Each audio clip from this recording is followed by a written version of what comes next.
Bon dia, soc Isabel, una infermera de cirurgia cardíaca i en els propers dies l'operarem del cor. Com ja li han explicat els cirurgians, l'objectiu és reparar el cor i aconseguir la seva recuperació el més aviat possible. En aquest vídeo li explicarem el circuit que tindrà lloc des de l'entrada a l'àrea quirúrgica fins que surti del quiròfan. El dia de la intervenció, els saladors aniran a cercar-lo a l'habitació sobre les 8:15. El duran amb una camilla. Entrarà per aquesta porta i una infermera l'estarà esperant al control.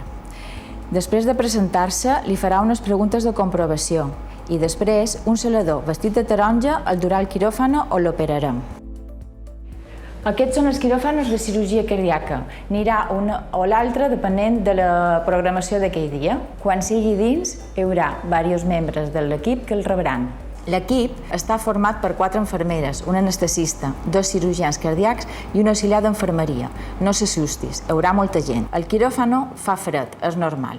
L'ajudarem a passar la llitera a la taula quirúrgica. L'infermera d'anestesi li repetirà alguna de les preguntes de seguretat que li varen fer abans d'arribar al quiròfan. Vos monitoritzarem, vos posarem una via i una mica de medicació per relaxar-vos. Ha de seguir les indicacions de l'anestesista sobre com ha de respirar i s'anirà dormint d'una forma suau i progressiva. Aquesta és la bomba de circulació extracorpòrea que fa de les funcions del seu cor i dels pulmons durant la intervenció. La intervenció acostuma a durar tot el matí. Quan acabem, avisarem a la seva família i li explicarem com ha anat.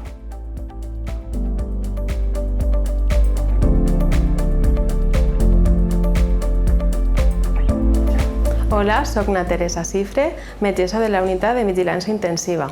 Quan acabi la vostra intervenció quirúrgica, us traslladarem a la unitat de vigilància intensiva per començar la vostra recuperació. En aquest moment estareu dormit, respirareu amb ajuda d'un tub endotraqueal i estareu connectat a una sèrie de dispositius per garantir la vostra seguretat i el vostre confort. Informaran els vostres familiars 2 metges, un cirurgià que us informarà de la intervenció quirúrgica i un de nosaltres, un intensivista que us informarà de com està la situació del pacient un cop estabilitzat en la unitat. Hola, soc na Maria del Mar, infermera de la UCI. Quan els metges vos hagin informat als seus familiars, podran passar per aquest passadís fins a arribar al box on estareu ingressat. Aquí podreu estar junts durant uns minuts.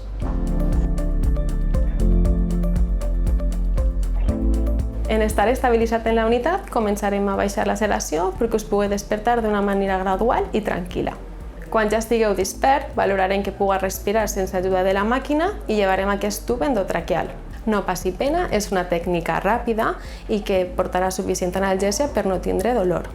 És normal que tingui alguna molèstia en enxerrar o en entregar-vos la saliva, però aquesta sensació anirà desapareixent i el més important és que no forci la veu.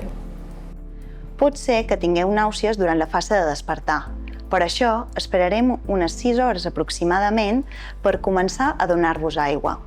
Si cal, us oferirem glopetjar o mullar-vos els llavis amb una gassa per treure la sensació de set. Una vegada passin 24 hores de que hagueu tolerat els líquids, us començarem a donar una mica de menjar. Sentireu molt de renous desconeguts que són normals a una UCI. Entre ells, el d'unes bombolles, que són del vostre drenatge toràcic, que haureu de dur connectat durant els dies després a la vostra intervenció.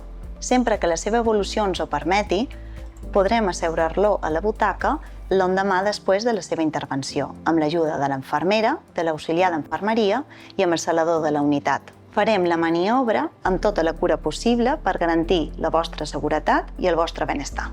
L'estància en UCI pot variar depenent de l'evolució clínica. Sol ser al voltant de 48 hores. Com estarà monitoritzat les 24 hores, tot l'equip sabrà qualsevol canvi que hi hagi. Per entrar a la UCI en l'horari de visita, els vostres familiars hauran de treure un tiquet al dispensador que hi ha al passadís i esperar que els cridin davant de la pantalla. Podreu rebre visites 3 pics al dia, al dematí, al migdia i a la tarda, com podeu veure al cartell. Però quan la vostra evolució ens ho permeti, ampliarem l'horari perquè pugueu estar acompanyats també a les hores baixes. Us acompanyarem durant tota la vostra estada en UCI.